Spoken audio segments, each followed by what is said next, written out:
Hey everyone, welcome to a new video. Today we're going to be reviewing a game on Roblox that I really like, which is Flood Escape 2. Flood Escape 2 is a sequel to Flood Escape, which was an already good game. So let's take a look at Flood Escape 2, and see why it is so good. Just a reminder that this video is opinion based, as I base the gameplay mainly to my personal preference, and you could disagree with me. So please don't be angry in the comment section. So, let's take a look at the gameplay. In Flood Escape 2, you have to escape the rising flood. There are 3 different floods: water, acid, and lava. Water is not so bad, and you can stay in it for a while. Acid is pretty dangerous, and you should avoid it. But if you fall into it, you have a couple seconds to get out. Lava instantly kills you, so try to stay away from it. There are also 4 difficulties: easy, aka get bored of it really fast difficulty; normal, aka the iconic map difficulty; hard, aka the decent difficulty; and insane, aka the fun of Flood Escape 2. The maps can be very different, like one being in the forest, one being in a temple, and one being in a desert. Yeah, you heard me right. Of course, I like playing insane maps, because I find them the most fun, especially ones like Sinking Ship and Dark Side Facility. I also like the gameplay of Lava Tower, Wild Savannah, Snowy Peaks, Flood Island, and maybe some more. The rest are either fine or you can literally fall asleep to them. The gameplay is fun though, and offers a lot to it. Bored of the horrible players at the game constantly getting you the easy or normal difficulty, go to pro servers.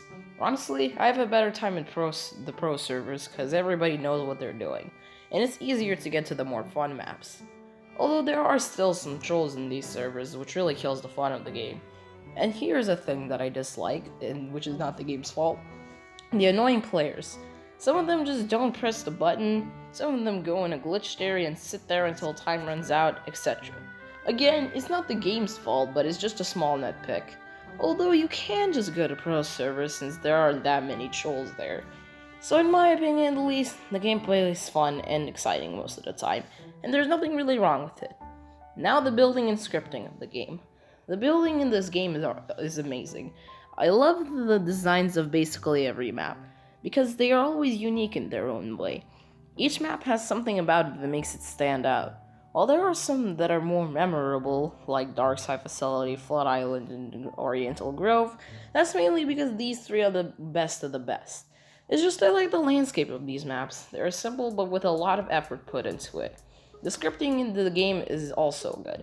There isn't any great game-breaking glitches, at least that I know of. And from my playthrough, I didn't experience any bad glitches, just a few unintended shortcuts and wall clips. If anything, the building and scripting is very good, and there are minimal issues about it. Now, the monetization. There's only one game pass in this game, which is the VIP game pass. And oh my gosh, why does it cost 1200 Robux? Yeah, the price is pretty big. Do I think it should be that price? Well, no. Even though it has some pretty good features, like for example getting gems by just playing, I don't think it should cost this much. I mean, the stuff you get with it is cool and all, but 1200 Robux for it? Maybe not. The monetization is not so good and needs to be decreased by a few hundred Robux. Also, this game has currency. There's not really any point to it, but whatever. I think that the skins shouldn't really exist because they don't really give a purpose. Same goes with pets. Tanks are a really good cosmetic with cheap prices too. It costs at most 600 coins, which isn't that bad. We also have auras. I don't mind them, but I turn them off because of lag. Anyways, that's all I have to say about that. Now the GUIs. The GUIs aren't that big, which is what I like. There's nothing really wrong with the UI. It's clean and simple. Not too much to it. I like the colors in the shop, and I like the options that it gives you. And finally, the music. The music is made by the developers of Flood Escape 2, so I can judge it. The music in this game is pretty good. I love the music of Dark Side Facility, Oriental Grove, Mysterium, Lost Desert, Sinking Ship, and some others. The music is fine, and there's nothing really that much wrong with it.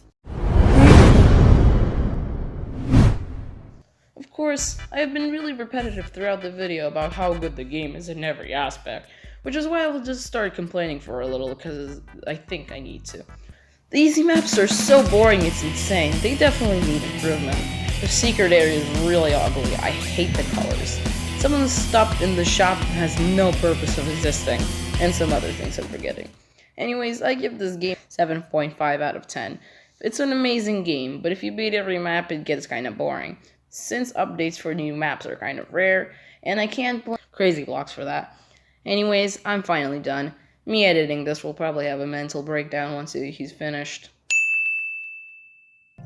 If I could begin to be half of what you think of me, I could do about anything. I could even learn how to love.